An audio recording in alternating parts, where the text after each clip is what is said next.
आंधळी हडळ. एका छोट्या शहरामध्ये एक मंदिर होतं. मंदिरासमोर एक आंधळी म्हातारी भिकारी राहायची. मंदिरात येणारी जाणारी माणसं त्या भिकारणीसमोर सिक्के टाकायचे. पण ती आंधळी म्हातारी नव्हती, तर एक हडळ होती. आंधळी हडळ दिवसभर मंदिराच्या समोर आंधळी भिकारीण म्हणून बसायची आणि रात्री ती भयानक हडळ बनायची. ज्या लोकांनी तिच्या समोर शिक्के टाकलेले असायचे, शिक्क्यांचा वास घेऊन त्या माणसांचा गंध पकडायची आणि त्या वासावरून ती त्यांच्या घरी पोहोचून त्यांना मारून खायची. कोण आहेस तू? हडळे. सुवासिनींच्या बांगड्या तोडते, पुरुषांना कच्च खाऊन टाकते. अशा प्रकारे आंधळी हडळ दिवसभर भिकारीण बनून सिक्के जमा करत होती आणि रात्री शिक्क्यांच्या आधारे लोकांना पकडून खात राहायची. असेच दिवस चालले होते.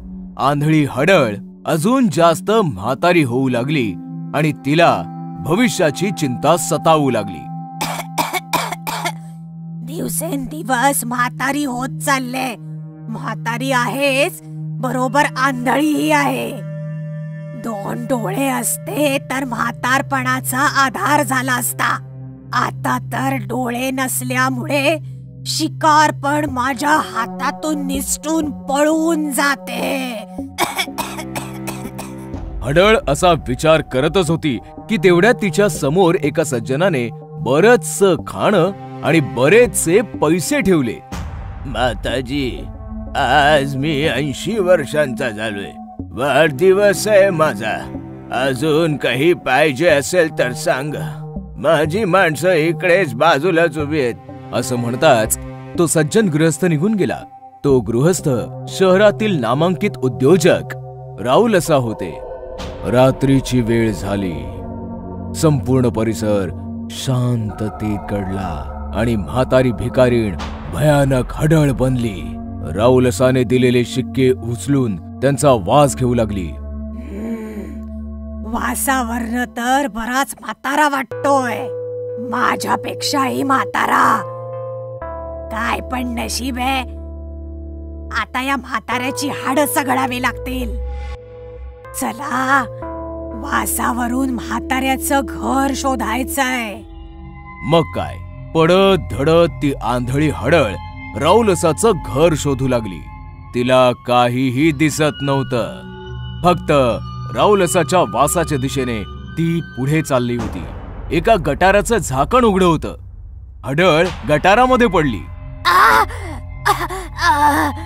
मेले मेले, सत्यानाश हो या शहराचा.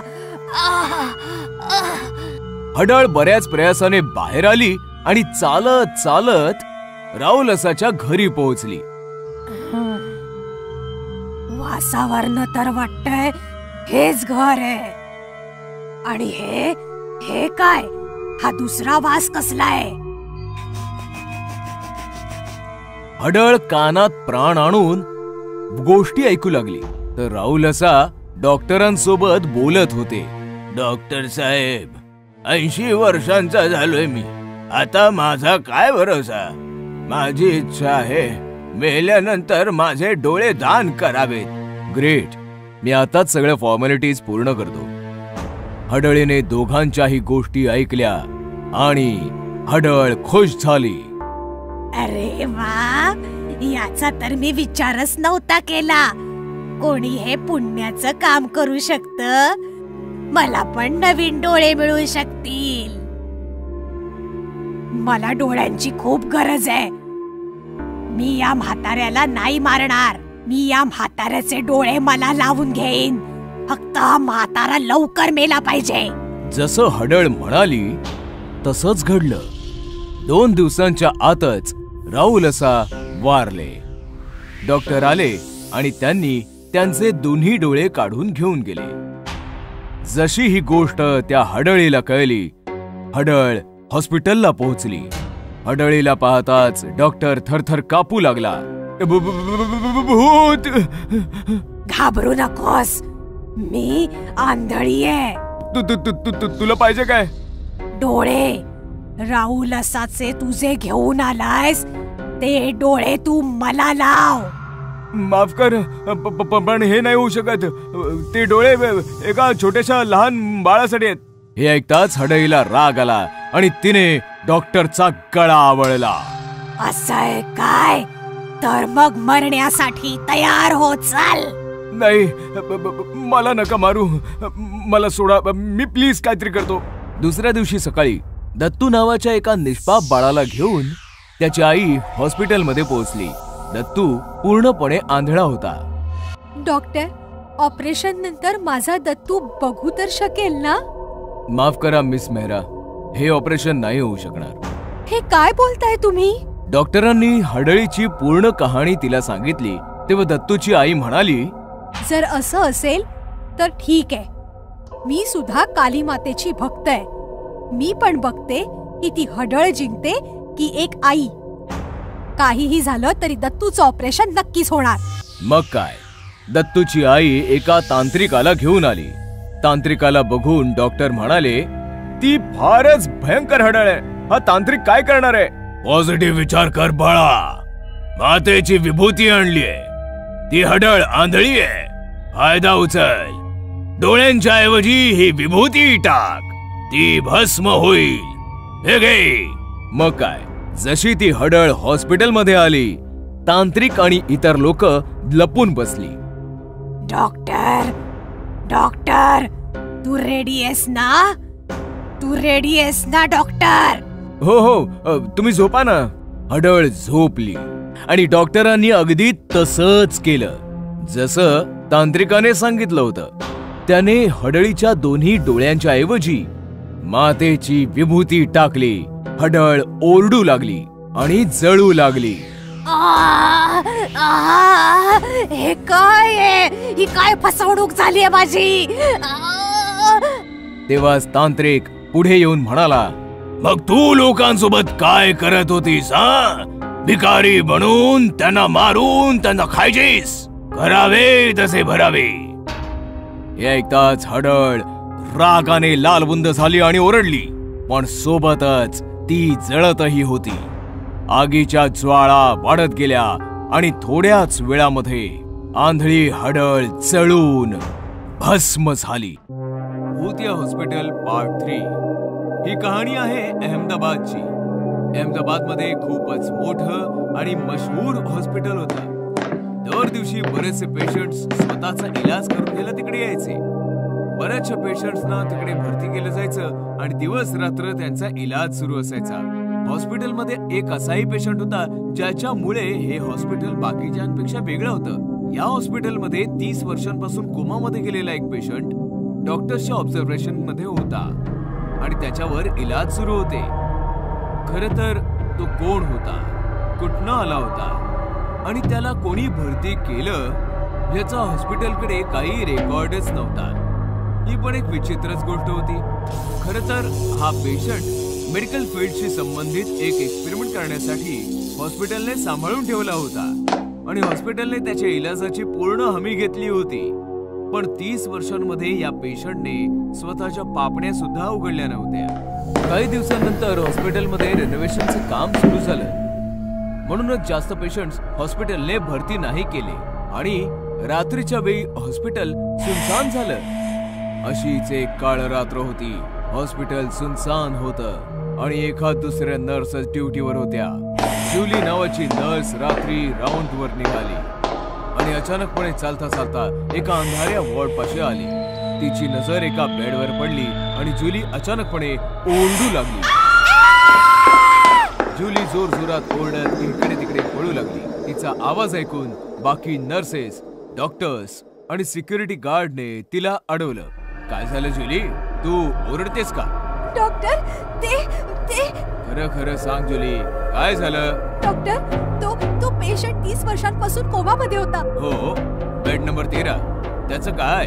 डॉक्टर, तो त्याच्या बेडवर नाहीये तो त्याच्या बेडवर. व्हॉट? काय बोलतेस जुली? तुझी तब्येत तर ठीक आहे ना? मी मी खरंच बोलते डॉक्टर. मी राऊंडवर गेले तर तो त्याच्या बेडवर नव्हता. चल आपण जाऊन पाहूया. नाही, तुम्ही जा, मला भीती वाटते. ओफो, तू इकडेच थांब, आम्ही जाऊन बघून येतो. असं म्हणत डॉक्टर्स आणि नर्सेस त्या वॉर्डमध्ये बेड नंबर 13 पाशी गेले तर तो पेशंट 30 वर्षांपूर्वीच्या त्याच्या अवस्थेमध्ये बेडवर झोपला होता. ही जुली पण ना, असं वाटतंय नाईट ड्युटीचा फार वाईट परिणाम झालाय तिला. चला जाऊया आणि तिला घरी पाठवून देऊया. सगळी लोक निघून गेली. जसे सगळे गेले, कोमामध्ये बेडवर झोपलेल्या पेशंटने स्वतःचे डोळे उघडले. त्याचे डोळे फार भयानक आणि डीप होते. इथे सर्वजण जुलीपाशी आले आणि तिला समजावू लागले. काय जुली, तू पण ना उगाच सगळ्यांना घाबरवलं. बेड नंबर 13चा पेशंट त्याच्या बेडवरच आहे. पाहिजे तर तू स्वतः बघ. नाही डॉक्टर, मला तिथे नाही जायचंय. मला घरी जायचंय. हो, आम्हाला पण हेच म्हणायचंय. तू घरी जाऊन जरा आराम कर. तेव्हा अचानकपणे हॉस्पिटलची सगळीच्या सगळी इमारत थरथरू लागली. जणू कोणी हसत होतं. वाढते हसू पुण्या मशीनच्या चालण्यासारखं होतं. हा कुठला विचित्र आवाज आहे? कळत नाहीये की पुण्याच्या हसण्याचा आवाज आहे की मशीन सुरू आहे. पण मजूर तर संध्याकाळी काम करून निघून जातात. नाईट ड्युटी तर करत नाहीत. नाही सर, सगळे कामगार तर संध्याकाळी निघून गेले काम करून. मी सांगत होते ना, नक्कीच काहीतरी गडबड आहे. आपण सगळे जाऊया इथून. जुली, डोंट वरी. कदाचित कोणीतरी कामगार थांबला असेल त्याचं काम पूर्ण करायला. चल आपण जाऊन बघूया.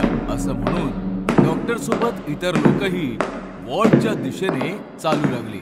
जसं त्यांनी वॉर्डमध्ये पाऊल ठेवलं, समोरचं दृश्य बघून सर्वांचा थरकाप उडाला. कोमा पेशंट फार भयंकर अवस्थेमध्ये बेडला आपल्या दोन्ही हातांनी जोरात पकडून जोरात हलवत उडत होता आणि जोरात हसत होता.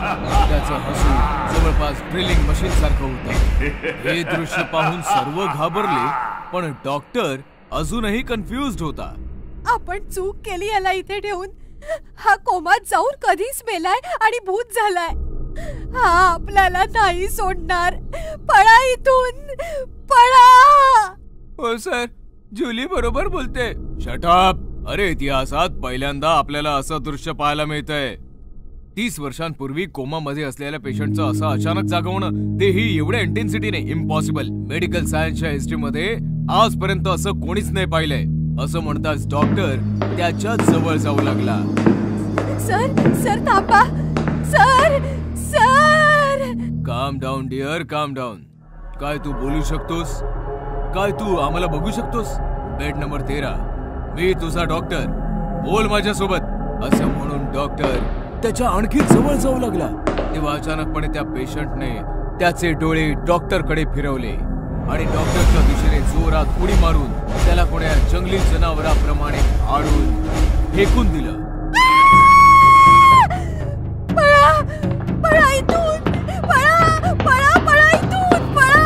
डॉक्टरच्या अशा अवस्थेनंतर पूर्ण हॉस्पिटलमध्ये भागादौड माजली.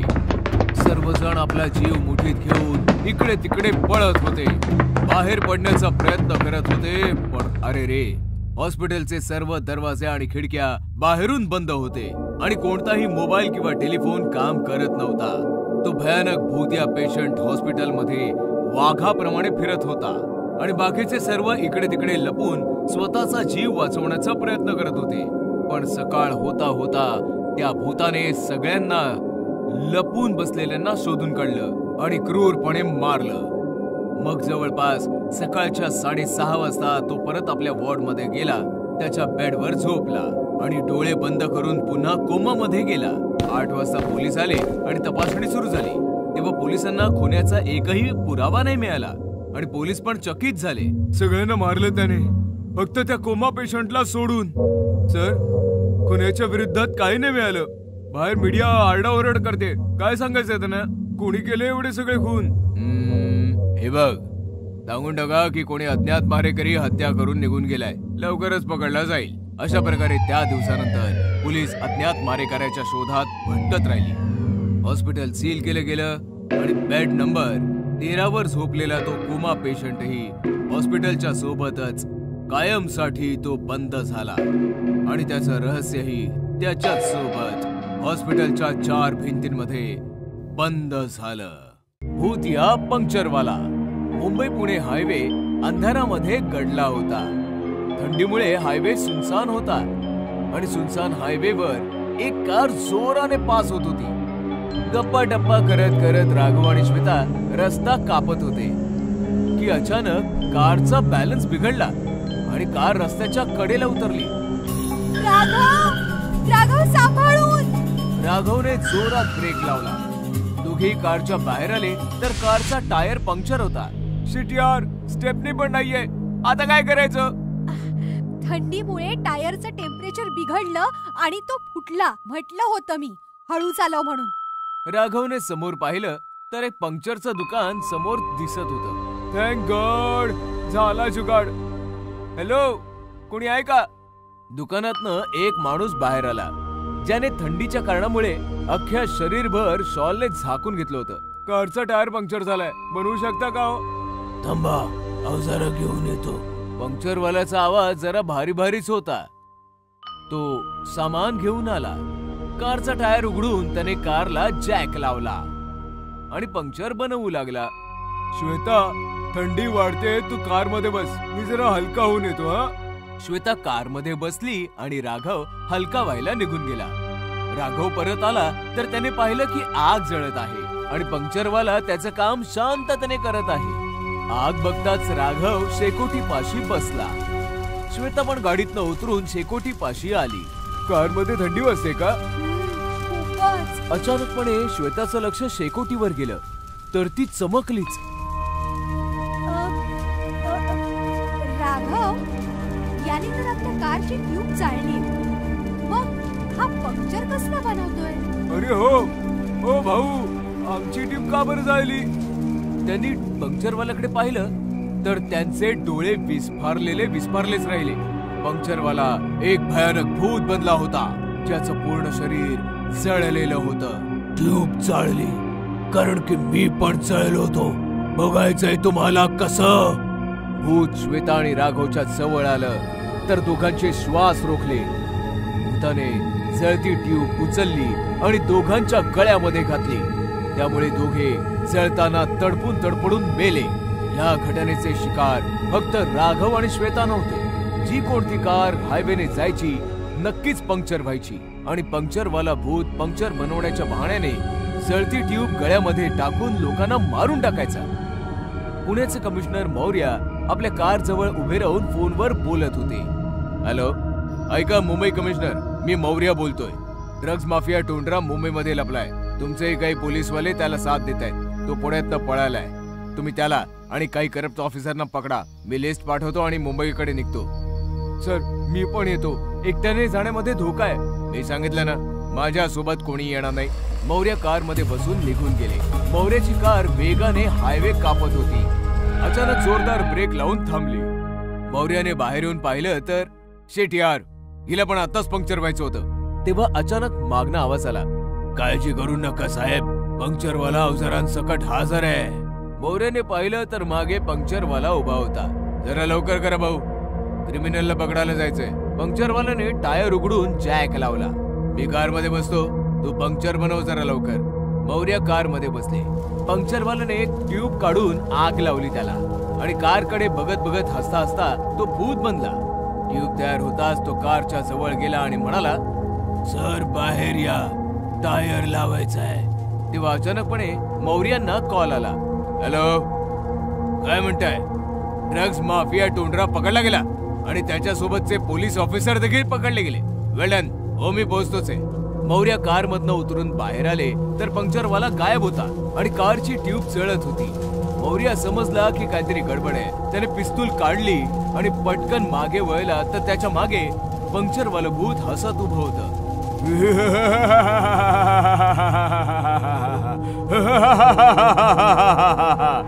कोण आहेस तू? घाबरू नका साहेब, मी तुम्हाला काही त्रास नाही देणार. माझा बदला पूर्ण झालाय. कसला बदला?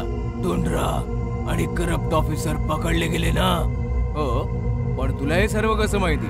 2 महिन्यांपूर्वी एके रात्री टोंडरा कार घेऊन माझ्याकडे आला होता. कारचा पंक्चर बनव, फक्त पंक्चर बनवायचा, बाकी बघायचं नाही. मी ट्यूब उघडली. ट्यूब मधून मला ड्रग्सचे पॅकेट मिळाले. मी पोलिसांना फोन केला. पोलीस आले, पण ते टुंड्रा सोबत मिळालेले होते. बोललो होतो ना, दुसरीकडे लक्ष द्यायचं नाही. भटकलं ध्यान, गेली जान. याला जाळून टाक टुंड्रा, बाकी आम्ही सांभाळून घेऊ. त्या रात्री टुंड्राने पोलिसांसोबत ट्यूब आणि टायर मध्ये टाकून मला जाळून मारून टाकलं. मग मी भूत बनलो आणि माणुसकीवरनं माझा विश्वास उडाला. मी निष्पाप माणसांना मारत राहिलो. आज टुंड्रा आणि ऑफिसरांच्या अटकेची न्यूज ऐकली तेव्हा समाधान झालं. आता मी मुक्त होऊ शकतो. असं म्हणताच पंक्चरवालं भूत कायमसाठी असं म्हणतात लुप्त झालं. टिकटॉक वाली चेटकीण. मुंबईमधल्या SKS कॉलेजमध्ये रवी इंजिनिअरिंग शिकत होता. रवीचे सगळे मित्र टिकटॉक वापरत होते, म्हणून त्यांना बघून रवीने पण टिकटॉकवर अकाउंट बनवलं. रवी खूप दिवसांपासून टिकटॉक बनवत होता, पण त्याचे फॉलोअर्स वाढतच नव्हते. एक दिवशी रवी कॉलेजमधून घरी परतला आणि त्याने त्याचा फोन चेक केला. मग तेव्हा त्याला टिकटॉकवर एक नवीन व्हिडिओ चॅलेंज मिळाला. त्या व्हिडिओमध्ये एक मुलगी शहरातल्या सुनसान अशा बिल्डिंग मध्ये जाऊन डेअर डेव्हिल म्हणते आणि इतर टिकटॉक लोकांना असेच करण्यासाठी ती आव्हान देते. मुंबईतील त्या वास्तूबद्दल अनेक अफवा पसरल्या होत्या. रवीने फॉलोअर्ससाठी आव्हान स्वीकारले. हा करेक्ट चान्स आहे फॉलोअर्स वाढवण्यासाठीचा. रवीचा मित्र अरुणने त्याला बिल्डिंग मध्ये जाण्यास मना केले, पण तरी तो मानला नाही आणि दुसऱ्याच दिवशी तो त्या भूतिया बिल्डिंग मध्ये टिकटॉक व्हिडिओ बनवण्यासाठी निघून गेला.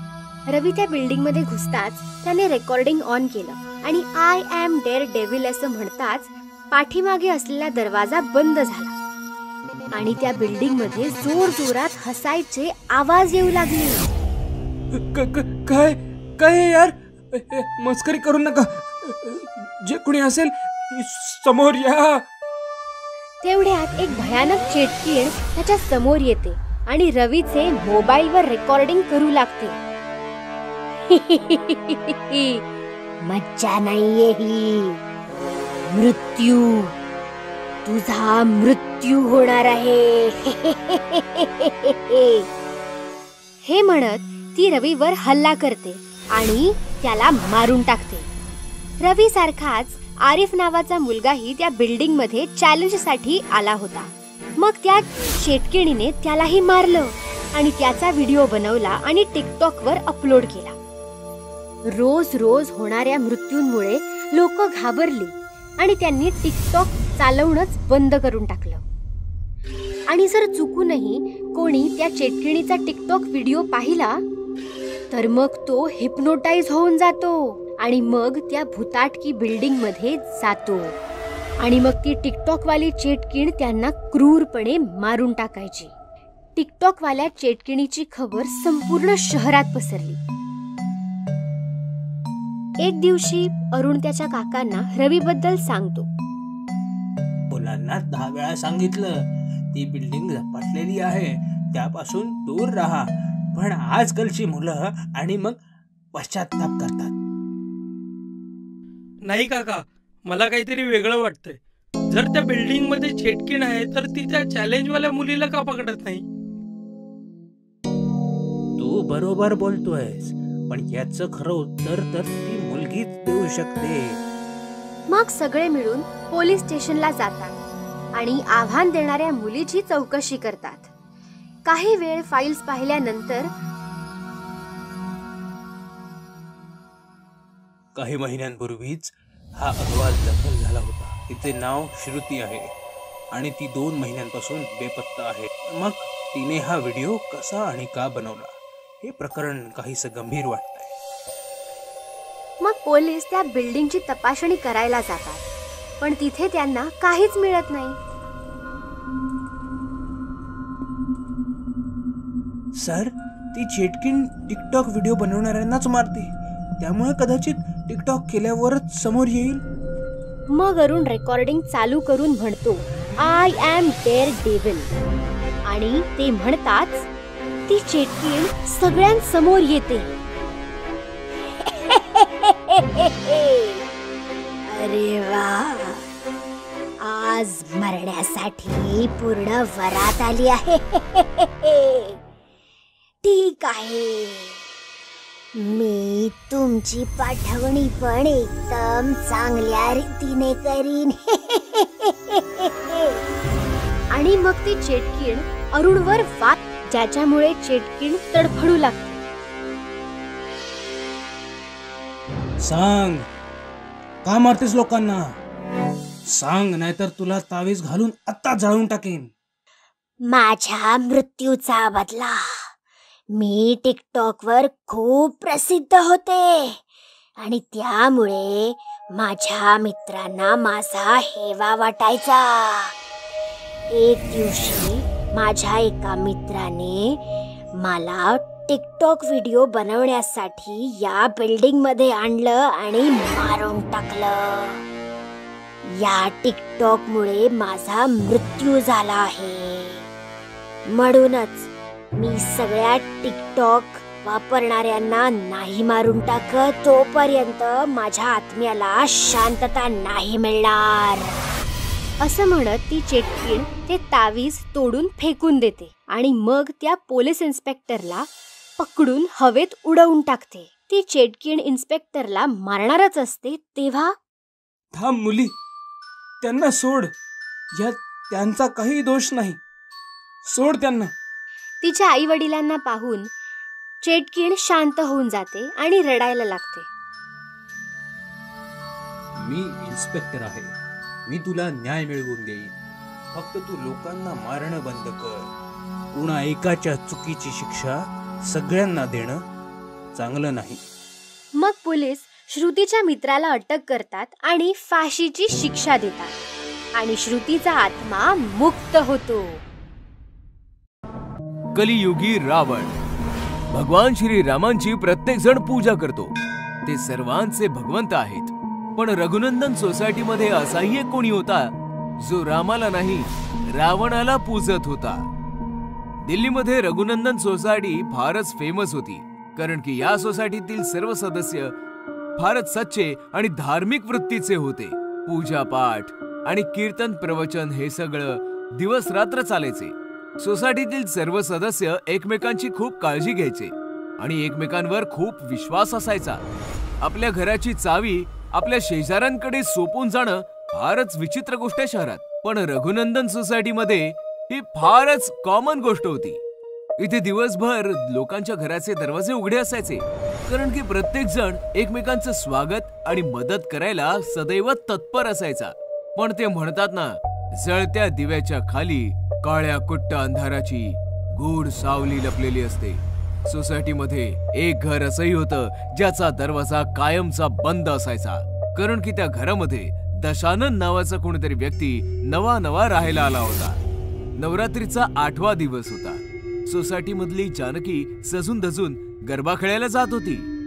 अचानक एक विचित्र आवाज ऐकून जानकी थांबली. आवाज बंद दरवाजाच्या आतून येत होता, म्हणजेच दशाननच्या घरातून येत होता. रावणाचारित्र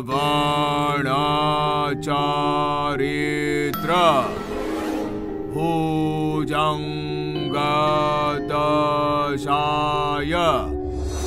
मृत्युमाग्राय तुडुबाहो. मला वाटतं आतमध्ये पूजा सुरू आहे, पण इतके भयानक मंत्रोच्चार. रावणाचं आवाहन. उद्या दसरा आहे आणि आज अशी पूजा. जानकी फारच घाबरली होती. ती तिथनं निघाली. आतमध्ये दशाननाची महाभयानक पूजा सुरू होती. तो रावणाचं आवाहन करून राम पूजणाऱ्या प्रत्येक व्यक्तीसाठी मृत्यू मागत होता. पहिल्या माळ्यावर राहणारा म्हातारा रामाची भजन गातो, त्याचा अंत होवो. सरस्वतीच्या भिंती रामाच्या तस्बिरींनी चमकताय, तिचा पण अंत होवो.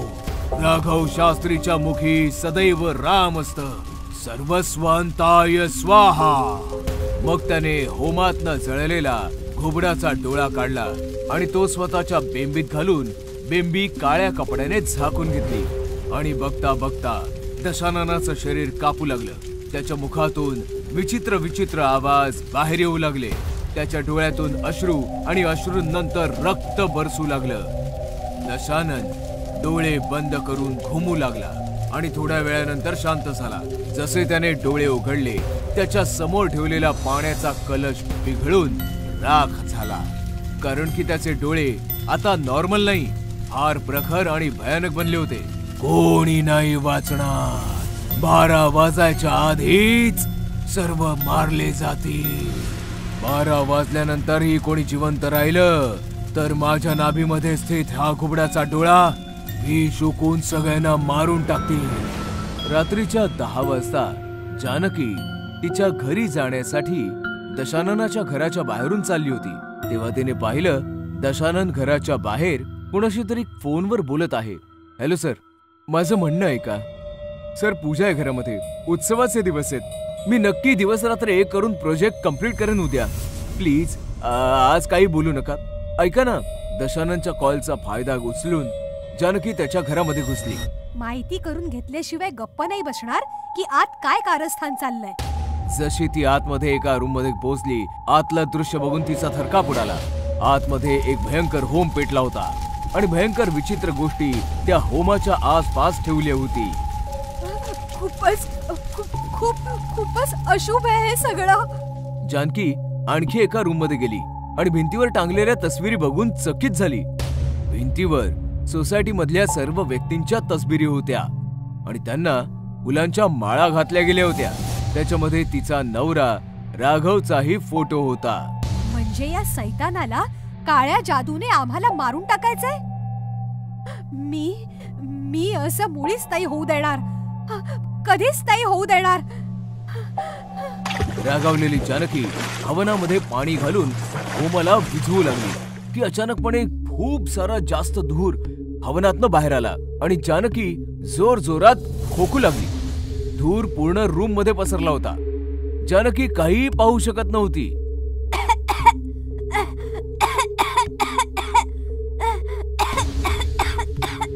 थोड्या वेळानंतर धूर कमी झाला आणि तिने समोर पाहिलं तर तिचा राग भीतीमध्ये परिवर्तित झाला. कारण की तिच्या समोर दशानन फार भयानक परिस्थितीमध्ये हसत होता. जानकी घरी नाही पोहोचली म्हणून तिचा चिंतातूर पती राघव सरस्वतीच्या घरी जाऊन विचारपूस करू लागला. जानकी 10 वाजताच निघाली भाऊ. आता 11 वाजले आहेत. कुठे गेली असेल काय माहित. हा आठवलं, एक गोष्ट होती जी जानकीने सांगितली होती. कदाचित जानकी तिथेच गेली असेल. सरस्वतीने राघवला सगळं काही सांगितलं आणि राघव पळत पळत दशाननच्या घरासमोर उभा राहिला. आतून तेलाच्या जळण्याचा वास येतोय, म्हणजे आतमध्ये पूजा चालू असणार. तेव्हा राघवला जानकीच्या ओरडण्याचा आवाज आला आणि राघव घाबरला. सरस्वती सोसायटीतील सर्व सदस्यांना घेऊन राघवच्या जवळ आली. तू बरोबर बोलत होतीस, जानकी आतमध्येच आहे, काय करायचं.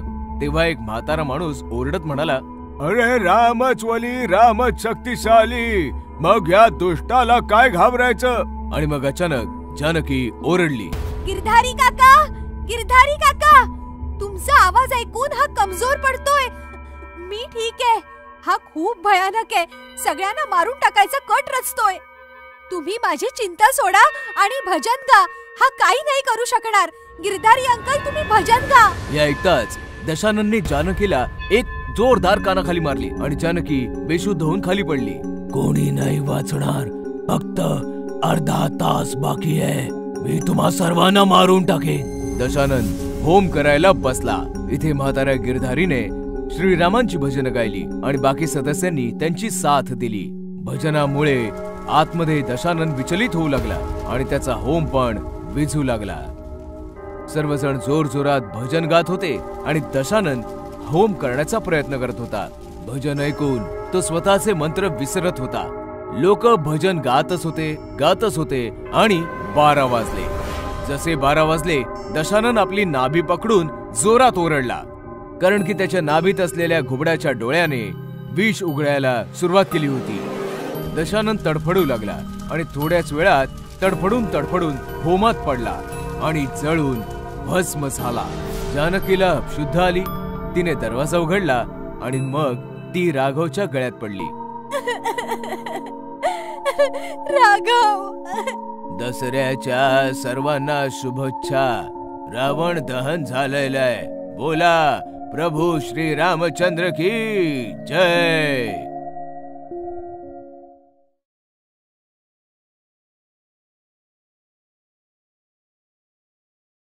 देवाशिष त्याची बायको जेनी सोबत US मध्ये राहायचा. त्याचे आई वडील नव्हते, फक्त आजोबा होते जे पुण्यामध्ये राहायचे. देवाशिष वर्षातनं एकदा जेनीला घेऊन आजोबांना भेटायला यायचा. एके दिवशी देवाशिषला इंडियातनं कॉल आला आणि देवाशिष लगेच जेनी सोबत इंडियात आला. दोघे पुण्याला आजोबांकडे पोहोचले तर दरवाजात लोकांची खूप गर्दी होती. पोलीसही होते. मृत्यू 15 दिवसांपूर्वीच झालाय. एकटेच होते ना, त्यामुळे कोणाचं लक्ष नाही केलं. वास येऊ लागला तेव्हा शेजाऱ्यांनी कंप्लेंट केली. देवाशिष आणि जेनी आतमध्ये आले आणि प्रेताला बिलगून रडू लागले. आजोबा, हे काय झालं?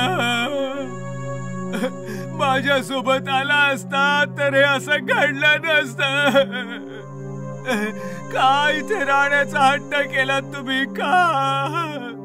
देवाशिष आणि जेनीने आजोबांचे अंतिम संस्कार केले आणि काही दिवस इंडियामध्ये राहायचा निर्णय घेतला.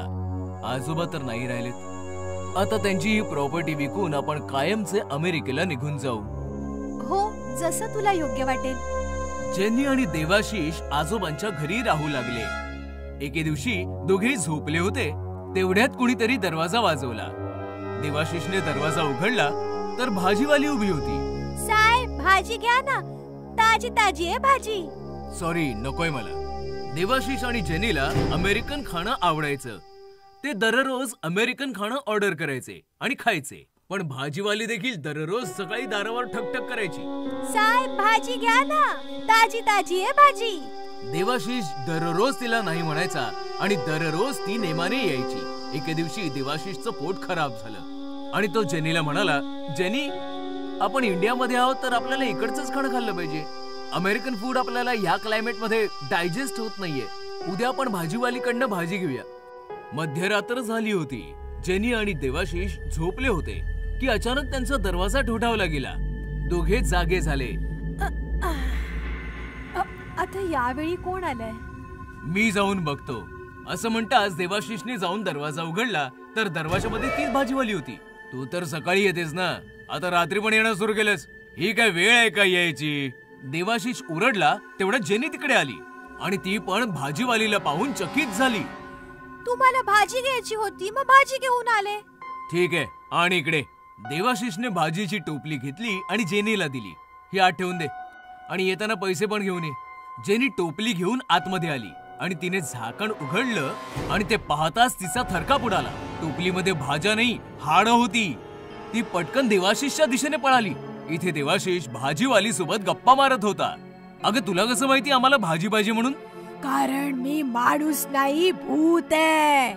अचानक भाजीवाली भयानक भूत बनली. देवाशिषचे डोळे पांढरे झाले. पळत पळत जेनी आली आणि तिने भाजीवालीचं रूप पाहिलं. ते पाहताच ती मूर्छित झाली. जेनी, सांभाळ स्वतःला. देवाशिषने जेनीला सांभाळलं आणि दरवाजा लावला. भाजीवाली भूतणी हसत हसत गायब झाली. जेनीला घेऊन देवाशिष थरथरत आत आला. त्याने जेनीला सोफ्यावर बसवलं. जेनी, घाबरू नकोस, मी पाणी आणतो हा. देवाशिष पाणी घेण्यासाठी किचन मध्ये आला आणि तिकडचं दृश्य पाहून तिकडेच हबकला. भाजीच्या टोपलीवर एका तरुण मुलीचं भूत रडत होतं. देवाशिषला पाहताच त्या मुलीचं भूत रडत रडत देवाशिषकडे येऊ लागलं. देवाशिष ओरडला, जेनी पळ, इकडे धोका आहे. असं म्हणत देवाशिष हॉलमध्ये पळाला तर सोफ्यावर जेनी नव्हती. जेनी, कुठे आहेस तू? तेवढ्यात देवाशिषला एका रूम मधून ओरडण्याचा आवाज आला. देवाशिष थरथरतच त्या रूमच्या दिशेने गेला. तेव्हा त्याने पाहिलं भाजीवालीचं भूत जेनीकडनं जमीन खोदून घेत होतं. खोद खोद, आणखीन खोल खोद. अचानकपणे देवाशिषला मागून कोणीतरी धक्का दिला. तो रूम मध्ये आला. त्याने मागे वळून पाहिलं तर मागे तरुण मुलीचं भूत उभं होतं. आलास काय तू? तू पण खोद. तुम्ही दोघी कोण आहात? आम्ही तुमचं काय बिघडवलंय? आधी खोदा तर खरं, सगळं काही समजेल. देवाशिष आणि जेनी रडत रडत रूम खोदू लागले. खोलवर खोदल्यानंतर 2 सापळे बाहेर आले. ते सापळे पाहिल्यावर दोघेही घाबरले. हे सापळे कोणाचे आहेत? इकडे कसे आले? हा सापळा माझा आहे आणि हा सापळा माझ्या मुलीचा. आम्ही मेलेलो, आम्हाला मारून इथे पुरून टाकलं. मारून टाकलं होतं तुझ्या आजोबांनी. खोटं, हे सगळं खोटं आहे. खोटं वाटत असेल तर माझ्या या मुलीला विचार, जी रडत बसलीये. माझी मुलगी तुझ्या आजोबांकडे भाजी विकायला आली होती, तेव्हा त्याने तिच्या बरोबर जबरदस्ती केली. आणि मी जेव्हा तिला वाचवायला आले तेव्हा त्याने माझ्या सोबत पण जबरदस्ती केली आणि आम्हाला मारून इथे पुरून टाकलं.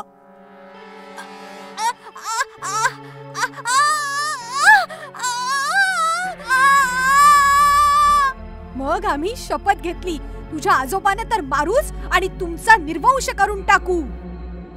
आजोबांना तर मारून टाकलं, आता तुझी पाळी आहे. असं म्हणताच दोन्ही भूतणींनी देवाशिष आणि जेनीला पकडलं. गळा दाबून दोघांना तडफडून मारून टाकलं आणि त्याच खड्ड्यामध्ये पुरून टाकलं.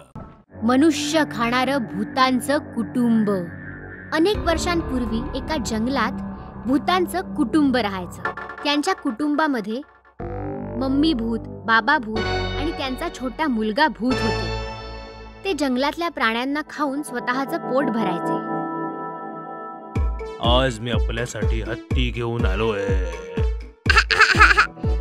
आज आपण हत्ती खाणार. असेच अनेक दिवस गेले. मग एक दिवशी मुलगा भूत म्हणाला, बाबा, मी रोज हत्ती किंवा हरिण खाऊन बोर झालो आहे. आता मला काहीतरी वेगळं खायचंय. पण प्रत्येक जंगलात तुला हेच प्राणी खायला मिळतील. असं असेल तर आपण शहरात जाऊ आणि दष्टपुष्ट माणसं खाऊ. हा, हे बरोबर राहील. हा, आता आपण शहरात जाऊया आणि मनुष्य खाऊया. त्याच रात्री ते तिघं शहरात जायला निघतात आणि जाता जाता ते गातात, आम्ही शहरात जाणार, मनुष्य खाणार.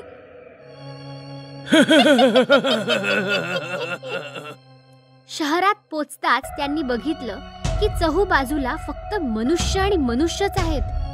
बाबा बाबा, इकडे तर खूप मनुष्य आहेत. हो, इथे तर छोटे मोठे लुकडे जाडे प्रत्येक प्रकारचे मनुष्य आहेत. खूप मजा आली. मग ते तिघेही बागेजवळच्या एका रिकाम्या घरात राहू लागले. भूत बाबा रोज एखाद्या माणसाला बागेमधून उचलून आणायचे आणि ते तिघेही त्या माणसाला रोज मजेत खायचे. हे मनुष्य तर एकदमच स्वादिष्ट आहेत. पोट भरून खा माझ्या मुला, कारण शहरात माणसं कधीच संपत नाही. असेच काही दिवस गेले. मग एकदा सोसायटी मधल्या सेक्रेटरीच्या लक्षात आलं की बागेमधली माणसं कमी झाली आहेत. हा विचार करून ते जवळच्या एका पोलीस चौकीत गेले. मला असं वाटतंय की बागेत काहीतरी गडबड चालू आहे. तुम्ही लवकरच काहीतरी करा. चिंता नका करू सेक्रेटरी साहेब, मी माहिती काढतो. पोलीस साहेबांनी बागेमध्ये जागोजागी सीसीटीव्ही कॅमेरा लावले. मग दुसऱ्या दिवशी जेव्हा त्यांनी कॅमेरा रेकॉर्डिंग पाहिलं तेव्हा त्यांना विश्वासच नाही बसला. कॅमेरामध्ये साफ साफ दिसत होतं की एक मनुष्य उडत उडत बागेच्या बाहेर चाललाय.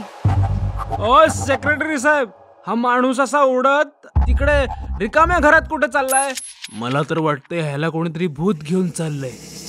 मला पण वाटतंय की ह्याला भूत घेऊन चाललंय, पण रेकॉर्डिंग मध्ये तर भूत दिसत नाहीये. आता आपण काय करणार?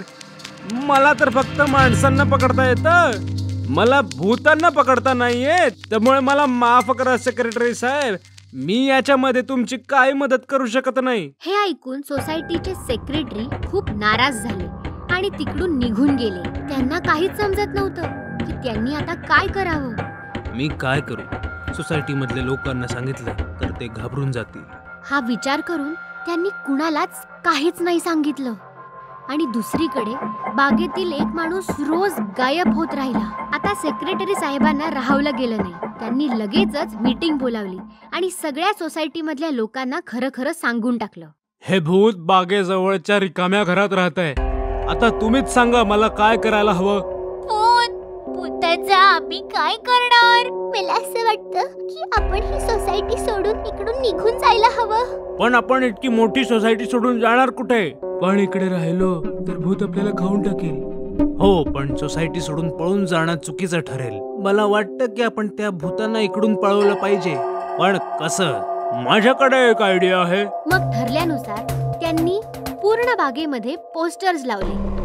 पुढल्या आठवड्यात सेक्रेटरी साहेबांचा वाढदिवस आहे आणि आपल्या वाढदिवसाच्या दिवशी सेक्रेटरी साहेबांनी भूताचा केक कापायचं ठरवलंय. त्यामुळे जो माणूस भूत पकडून आणेल सेक्रेटरी साहेब त्याला 1 लाख रुपये देतील. जेव्हा ही गोष्ट भूत कुटुंबाला कळली तेव्हा ते खूप घाबरले. ही माणसं तर खूप खतरनाक आहेत. हे आपल्यासारख्या भूतांचा केक बनवून खातात. आपण जर या माणसांच्या हाती लागलो तर हे आपला पण केक बनवून आपल्याला खाऊन टाकतील.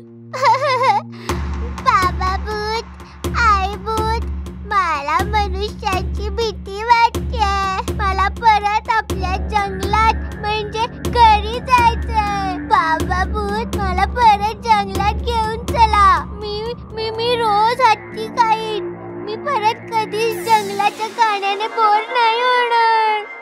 रडू नकोस मुला, आपण लगेच पुन्हा जंगलात जाऊ. अशा तऱ्हेने मनुष्याच्या एका नाटकाला घाबरून भूत कुटुंब परत जंगलात निघून गेले आणि सोसायटी मधल्या लोकांना भूत कुटुंबापासून मुक्ती मिळाली. भूतिया आरसा. खूप वर्षांपूर्वी कॉलेजच्या 2 मुली मेनका आणि सुनैना एका नवीन शहरात अभ्यासासाठी आल्या. त्यांनी कॉलेज जवळच एक रूम घेतली आणि आपल्या सामानासह तिकडे दोघी शिफ्ट झाल्या. अखेर आपण आपल्या नवीन घरात आलोच. हो, पण मी खूप दमले मेनका. आज तू जेवण बनवशील का प्लीज? मी आंघोळ करून येते. ठीक आहे. सुनैना आंघोळीचं सामान घेऊन बाथरूम मध्ये आली तेव्हा तिला बाथरूम मध्ये एक फार मोठा आरसा लावलेला दिसला आणि ती आरशामध्ये स्वतःला न्याहाळू लागली. हा आरसा तर खूप छान आहे. मी या आरशात खूप सुंदर दिसतेय. दुसऱ्या बाजूला मेनकाने जेवण बनवून तयार केलं होतं आणि मग सुनैनाला तिने आवाज दिला. सुनैना, चल ये, जेवण तयार आहे. पण बराच वेळ हाका मारल्यानंतरही सुनैना काही आलीच नाही. मेनका तिला शोधत शोधत बाथरूम पर्यंत आली. सुनैना, आता आंघोळ झाली असेल तर बाहेर ये ना. पण जेव्हा आतून काही आवाजच नाही आला तेव्हा मेनकाने दरवाजा हात लावला. तिचा हात लागताच दरवाजा उघडला गेला. मेनकाने पाहिलं तर सुनैना आतमध्ये नव्हतीच. ती अख्ख्या घरामध्ये सुनैनाला शोधू लागली पण तिला सुनैना कुठेच नाही सापडली. ती मोठमोठ्याने रडू लागली. सुनैना, तू कुठे आहेस? तिच्या रडण्याचा आवाज ऐकून काही शेजारी जमा झाले. काय झालं? काय रडतेस तू? मी आजच माझ्या मैत्रिणी बरोबर इथे राहायला आले पण माहित नाही सुनैना कुठे गेली आहे. तू काळजी करू नकोस. चल आपण मिळून तिला शोधूया. तेव्हा अचानकपणे बाथरूम मधनं निघून सुनैना बाहेर येते. सुनैना, तू बाथरूम मध्ये होतीस? पण मी तर बाथरूम मध्ये सगळीकडे चेक केलं होतं. तुझ्याकडून काहीतरी चूक झाली असेल. मी तर बाथरूम मध्ये आंघोळ करत होते. चल जाऊ दे ते सगळं. आता जेवूया चल. मग जशा त्या जेवण जेवू लागल्या सुनैना जेवणावर तुटून पडली. ती अशा प्रकारे जेवण जेवत होती जणू काही वर्षानुवर्षे ती भुकेलीच आहे. सुनैना, अगं तू कसं जेवतेस? गप्पा बस, मी अशीच जेवते. तू अशी का बोलतेस? मला भीती वाटते. दुसऱ्या दिवशी मेनकाने सुनैनाला सांगितलं, सुनैना, माझी आंघोळ झालीये, आता तू करून घे. मला आंघोळ करायला नाही आवडत म्हणून मला पुन्हा आंघोळ करायला सांगू नकोस. सुनैनाच्या स्वभावात अचानकपणे असा बदल झालेला बघून मेनकाला चिंता झाली. एके दिवशी मेनका सुनैनाच्या नावे पूजा करण्यासाठी मंदिरामध्ये गेली. तिने गुरुजींना सांगितलं, गुरुजी, गेल्या काही दिवसांपासून माझी मैत्रीण सुनैना खूप बदललीये. ना ती माझ्याशी नीट बोलते, ना ती आंघोळ करते, आणि ती एखाद्या प्राण्यासारखी जेवते. तू काळजी नको करूस बाळा, तिला हा देवाचा प्रसाद खाऊ घाल, ती नक्की ठीक होईल. प्रसाद घेऊन मेनका घरी आली. सुनैना, मी देवळातून तुझ्यासाठी प्रसाद आणलाय. हे म्हणताच जसा मेनकाने सुनैनाच्या हातामध्ये प्रसाद ठेवला, सुनैनाने प्रसादाला जमिनीवर फेकून दिलं आणि ती रागाने ओरडू लागली. मला नकोय तो प्रसाद पिसाद, दूर हो माझ्यापासून. सुनैनाचे हावभाव आणि भयंकर आवाज ऐकून मेनका समजून गेली की काही ना काहीतरी गडबड आहे. ती शेजाऱ्यांकडे आली आणि त्यांना सर्व हकीकत सांगितली. त्यांना सोबत घेऊन आली. मला माहितीये तू सुनैना नाहीयेस. माझ्या मैत्रिणीच्या शरीरातून बाहेर पड, नाहीतर आम्ही तुला मारून टाकू. हे ऐकताच सुनैना घाबरून बाथरूम कडे पळाली. मेनका आणि बाकीचे सर्व तिचा पाठलाग करत बाथरूमच्या दिशेने गेले. मग अचानकपणे सुनैना तिच्या खऱ्या भूतिया रूपात आली आणि हसत हसत बाथरूम मध्ये लावलेल्या त्या आरशामध्ये गेली. तू तर भूत आहेस.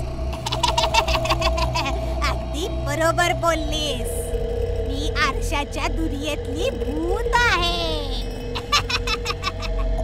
प्लीज, आम्ही तुला काही नाही बोलणार, फक्त आम्हाला इतकंच सांग की सुनैना कुठे आहे.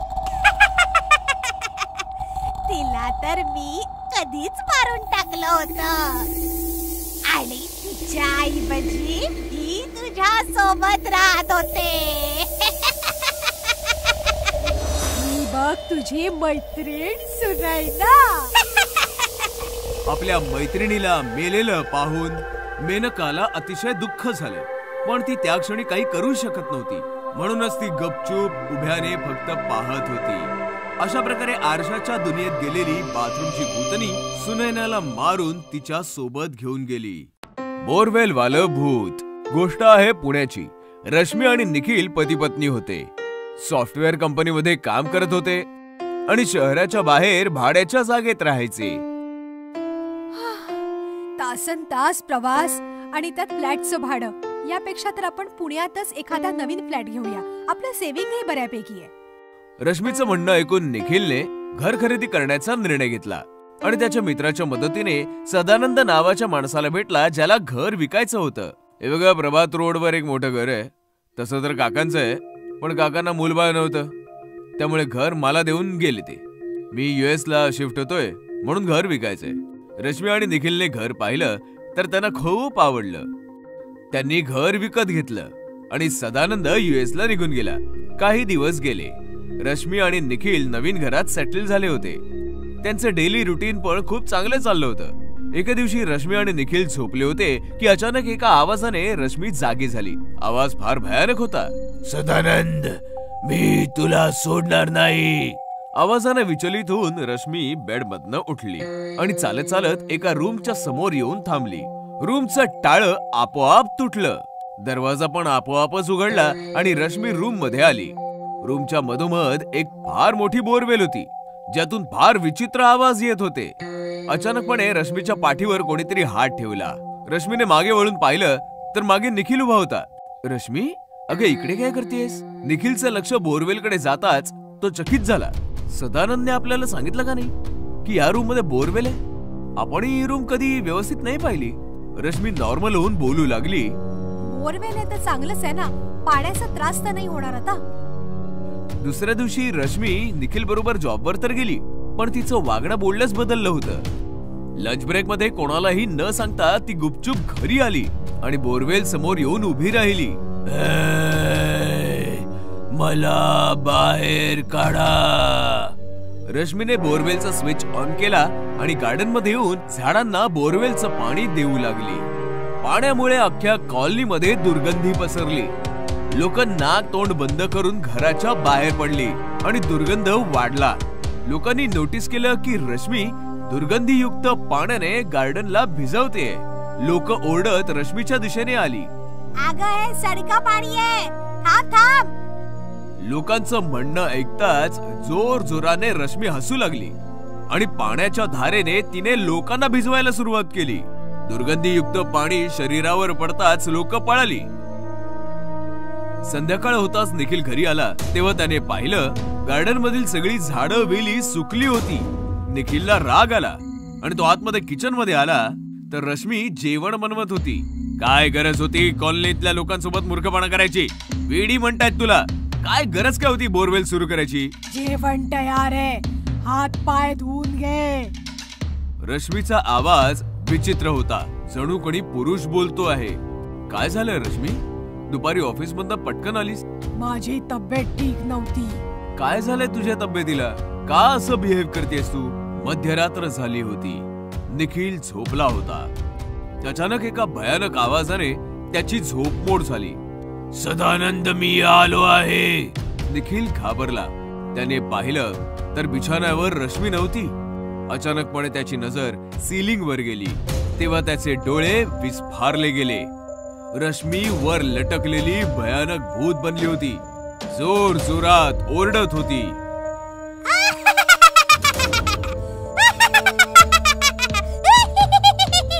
मी आलो आहे सदानंद, मी तुला मारून टाकेन. असं म्हणताच रश्मी निखिलच्या छाताडावर बसली आणि तिने निखिलवर हल्ला केला. रश्मी सोड ग, काय झालंय काय तुला? रश्मी निखिलवर वारंवार वार करत होती. निखिलने रश्मीला फेकलं आणि पळत पळत बोरवेलच्या रूम मध्ये येऊन लपला. निखिलने मोबाईल काढून सदानंदला फोन केला. सदानंद, अरे काय केलंस तू? माझी बायको वेडी झालीये, वारंवार तुझं नाव घेते आणि ती बोरवेल आणि हे सगळं काय आहे? सदानंद हसता हसता म्हणाला, माफ कर मित्रा, झालंय असं की मी काकांची सगळी प्रॉपर्टी हडपलीये आणि त्यांना मारून बोरवेल मध्ये गाडलंय. काकांचं भूत सतावत होतं म्हणून मी घर विकून US मध्ये शिफ्ट झालोय. आता माझं कोणी काही बिघडवू शकत नाही, ना इंडियन पोलीस ना इंडियन काकांचं भूत. असं म्हणून सदानंदने फोन कट केला. पण सत्य ऐकताच निखिलची अवस्था बिकट झाली होती. म्हणजे काकांचं भूत रश्मी मध्ये आलंय आणि सदानंद समजून मला मारताय. तेवढ्यात दरवाजा तोडून रश्मी आत आली आणि ओरडू लागली, माझं घर, माझी इस्टेट हडपून, मला बोरवेल मध्ये पुरून तू इथे लपून बसलाय सदानंद. मी तुला नाही सोडणार. काका, मी निखिल आहे, सदानंद नाहीये. पण रश्मीने निखिलला बोलायची संधीच नाही दिली. तिने निखिलला पकडलं, खेचून बोरवेलच्या दिशेने घेऊन आली आणि निखिल सोबतच तिने बोरवेल मध्ये उडी मारून स्वतः सोबतच निखिलचं आयुष्यही संपवलं. भूतिया परिवार पार्ट 3. गोष्ट आहे लखनपूरची. मेघना आणि शंकर पती पत्नी होते. त्यांचं स्वतःचं एक घर होतं. घर फारच मोठं होतं म्हणूनच बरेच भाडेकरू त्यांच्या बायका मुलांसोबत त्यांच्या घरामध्ये राहायचे. घराच्या समोरच एक छोटंसं मैदान होतं ज्याच्यावर भाडेकरूंचे छोटे छोटे मुलं रात्री क्रिकेट खेळायची. एका रात्रीची गोष्ट आहे. मेघना आणि शंकर झोपले होते आणि तेवढ्यात अचानक लाईट गेली. अरे देवा, हे लाईट पण आत्ताच जायचे होते. कोळसा सपणार आहे ना, म्हणून कदाचित लोड शेडिंग केलंय. झोप गा आता गपचूप. दोघं पती पत्नी अशा गप्पा मारत होते की तेवढ्यात त्यांचा दरवाजा बाहेरून कोणी ठोठावू लागला जोरजोरात. अरे देवा, आता एवढ्या रात्रीचं कोण आलंय? जा ग, दरवाजा उघड. अहो ऐका ना, मला खूप भीती वाटते. तुम्ही पण चला ना माझ्यासोबत. मूर्ख कुठची, चल. दरवाजा जोर जोरात वाजवला जात होता. मेघना आणि शंकर दरवाजा पाशी आले आणि शंकरने दरवाजा उघडला, पण बाहेर कोणीच नव्हतं. इथे तर कोणीच नाहीये. नक्कीच कोणी मस्करी करत असेल. चला ग, चल पटकन झोपूया. असं म्हणून दोघांनी दरवाजा बंद केला आणि परत बेडरूम मध्ये येऊन झोपले. जसा दोघांचा डोळा लागला परत कोणीतरी दरवाजा ठोठावू लागलं, पण यावेळेस दोघांनी तो आवाज नजरेआड केला. दुसऱ्या दिवसाची सकाळ झाली आणि जसा मेघनाने दरवाजा उघडला, एक कुटुंब सामानासह वरांड्यात बसलं होतं. मेघनाला पाहताच एक माणूस, एक बाई आणि एक छोटंसं बाळ उठून उभं राहिलं. अहो ताई, आम्ही फार लांबून आलोय. ही आहे माझी पत्नी, हा माझा बाळ. आम्हाला भाड्यावर रूम पाहिजे होती. एकही खोली रिकामी नाहीये. हा, एक खोली आहे, पण त्यात आमचं सामान आहे. ते आम्ही काढू नाही शकत. तिथे तुम्ही राहू शकाल? हो चालेल ना. आम्हाला कुठे आलिशान घरात राहायची सवय आहे. जंगलातूनच तर आलोय आम्ही. म्हणजे गप्प बस, काही बरळत असते. ताई, हिचं असं म्हणणं आहे की आम्ही खूप छोट्या जंगली भागात आलोय. मग मेघनाने त्यांना रूम दाखवली. रूमची अवस्था फारच खराब होती. बरंचसं सामानही तिकडे भरलेलं होतं. पण त्या परिवाराने ती रूम पसंत केली आणि भाडं घेऊन मेघना तिकडनं निघाली. मेघना रांगोळीचं सामान घेऊन आली आणि अंगणामध्ये रांगोळी काढू लागली. जसं तिने चिमटीमध्ये रांगोळी घेऊन जमिनीवर टाकली, ती रांगोळी जमिनीवर पडलीच नाही. कळलंच नाही कुठे गायब झाली. मेघना प्रत्येक वेळी रांगोळी सोडत होती आणि रांगोळी जमिनीवर पडण्याच्या आधीच गायब होत होती. कारण की मेघनाचे नवे भाडेकरू रूम मध्ये बसून ती रांगोळी खेचून खात होते. आई, हे काय आहे? खूपच टेस्टी आहे. मानवी दुनियेतलं मीठ आहे बहुतेक. मेघनाने जवळपास 5 किलो रांगोळी सोडली आणि ती सर्वच्या सर्व रांगोळी भाडेकरूंनी खाल्ली. आणि जसं त्यांचं पोट भरलं, सर्वांच्या जीवात जीव आला आणि बघता बघता तिथंही मानवी शरीर सोडून भयानक भूत बनले. हे होतं शिकारीच्या शोधामध्ये जंगलातून शहरात आलेलं भूतिया कुटुंब. असं वाटतंय की त्या बाईला उचलून तिथेच कच्चं खाऊन टाकावं. अगं वेडे, ती बाई तर फक्त हाडांचा सापळा आहे. खरी मजा तर भाडेकरूंच्या गोल मटोल कच्च्या बच्चांमध्ये आहे. भूत बाबा, मला तर एकही बाळ दिसलं नाहीये. काय आपण चुकीच्या घरामध्ये तर नाही आलो ना? भूत बाळा, माणसांची बाळ देखील भूतांसारखी दिवसा झोपतात आणि रात्रभर जागी असतात. रात्र होताच ती तुला समोरच्या मैदानात सापडतील. चला आता आपण झोपूया. मग भूतिया परिवार वटवाघळांप्रमाणे छताला चिकटून झोपलं. रात्र झाली तेव्हा मैदानामध्ये छोटी छोटी गोलमोल मुलं क्रिकेट खेळत होती. मेघना आली आणि मुलांना ओरडू लागली. अरे गोंधळ नका घालू. चला आपापल्या घरी जा, झोपा जा आणि आम्हाला पण झोपू द्या. भूतांसारखं रात्रभर जागं राहायचंय का? पण मुलं खेळतच होती आणि मेघना त्रासून तिकडनं निघाली. तेव्हा भूत बाळ मनुष्याच्या रूपामध्ये तिकडे आलं आणि सर्वांशी गोड गोड भाषेमध्ये बोलू लागलं. हो, आम्ही पण भाडेकरू आहोत. आजच तुमच्या भाड्याच्या घरात राहायला आलोय. आता आपण रोज खेळायला येऊया. चला, कोणाची बॅटिंग आहे? तू नवीन आहेस, पहिला चान्स आज तुलाच देतो. भूत बाळाने बॅट पकडली आणि जसा बॉल आला त्याने बरोबर तो त्याच्या रूमच्या दिशेने मारला. बॉल सरळ खिडकीच्या आतमध्ये गेला. एक मुलगा बॉल घ्यायला रूमच्या दिशेने गेला. त्याने दरवाजा ठोठावला. जसा दरवाजा उघडला त्याने समोरचं दृश्य बघून त्याची शुद्ध सरपली. कारण की समोर भूतनी उभी होती. भूतनीने त्या मुलाला थेट आतमध्ये खेचलं आणि दरवाजा बंद केला. बाकीची मुलं चिंतातूर झाली. अरे, हा राजू अजून बॉल घेऊन का नाही आला? भूत या बाळाचं उत्तर तयारच होतं. कळलं मला, तो जंगली रसमलाई खात असेल. ते काय ना, बॉल माझ्याच घरामध्ये गेलाय. नक्कीच राजूला माझ्या आईने थांबवलं असेल जंगली रसमलाई खाण्यासाठी. जंगली रसमलाई? हो, खूपच स्वादिष्ट असते. चला, आपणही सगळे खाऊन येऊया, नंतर खेळूया ना. हो हो, चला चला. भूत बाळ सर्वांना घेऊन त्याच्या रूमच्या दिशेने आलं आणि त्याने दरवाजा ठोठावला. आतमध्ये भूतिया आई राजूला संपवून भूतासोबत रेडी होती. पटकन तिने दरवाजा उघडला आणि सर्व मुलांना आतमध्ये खेचलं. भूत बघून सर्व मुलं घाबरली आणि ती किंचाळू लागली. गप्पा बसा, नाहीतर मी खाऊन टाकेन. सर्व मुलं भीतीपोटी शांत झाली. भूत बाळ पण त्याच्या त्या खऱ्या रूपात आलं आणि विचारू लागलं, या सर्वांना इथेच खायचंय ना? नको, जंगलात घेऊन जाऊन खाऊया. हे चुकीचे. तुम्ही दोघांनी राजूचा आस्वाद घेतला. मी भुकेला शिकार घेऊन आलो तर आता माझ्याशीच. भूतबाळा, राजूला मी नाही तुझ्या भुक्कड आईने खाल्लंय. आणि भूतबाळा, आपलं आता इथे राहणं ठीक नाही. लोक सतर्क होतील. त्याच्या आधीच आपल्याला यांना जंगलात न्यायला हवं. मग काय, भूत्या परिवाराने सर्व मुलं उचलली आणि खिडकीतनं उड्या मारत वर आकाशातनं जात जात जंगलाच्या दिशेने उडून गेले.